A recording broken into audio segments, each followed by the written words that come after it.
வச்சுருங்க. ஊற வச்சுட்டு மிக்சியில் போட்டு ஒரு அடி அடிச்சுட்டு அதுக்கப்புறமா நீங்கள் வந்து இதோட சேர்த்துக்கணும். அதே மாதிரி பூண்டு வச்சுருக்கேன். பூண்டு வச்சுட்டு உரிக்கணும். நான் இது ரெக்கார்ட் பண்ணும்போது பார்த்தீங்கன்னா கன்ஸ்ட்ரக்ஷன் ஒர்க் ஓடிக்கிட்டு இருக்கு எழுத்தாப்பில். அதனால தான் நடுப்புற கொஞ்சம் டிஸ்டர்பன்ஸாக சவுண்டு கேட்டுக்கிட்டே இருக்குது. நானும் நிறுத்தி தான் எடுத்தேன். பாருங்கள், இப்போ கருவேப்பிலையும் நம்ம போட்டாச்சு.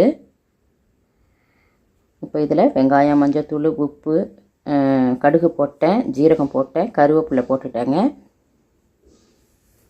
உளுந்தும் வெந்தயமும் ஊற வச்சுருக்கேன். இப்போ இந்த பூண்டு தான் நல்லா உரிச்சிட்டு நல்லா தட்டி எடுத்துக்கணுங்க. தட்டி எடுத்துட்டு நம்ம அதுக்கப்புறமா தான் இதிலேருந்து போட்டுக்கணும். இப்போ அதுக்கு தான் அதை உரிச்சிக்கிட்டு இருக்கேன். இதை ஊற வச்சுட்டு அதை உரிச்சிட்ருக்கேன். இதெல்லாம் கொஞ்சம் செஞ்சுக்கணுங்க. நம்ம முன்னாடியாக இது ஊறிடுச்சு இது. இப்போ இது ரெண்டுத்தையும் சும்மா ஒரு கழுவிட்டு தண்ணி ஊற்றி ஊற வச்சிடணும். ஊற வச்சுட்டு ஒரு கழுவிட்டு அதுக்கப்புறம் மிக்சியில் போட்டு ஒரு அடித்து போட்டுக்கணும். இதெல்லாம் நம்ம ரெடி பண்ணி வச்சு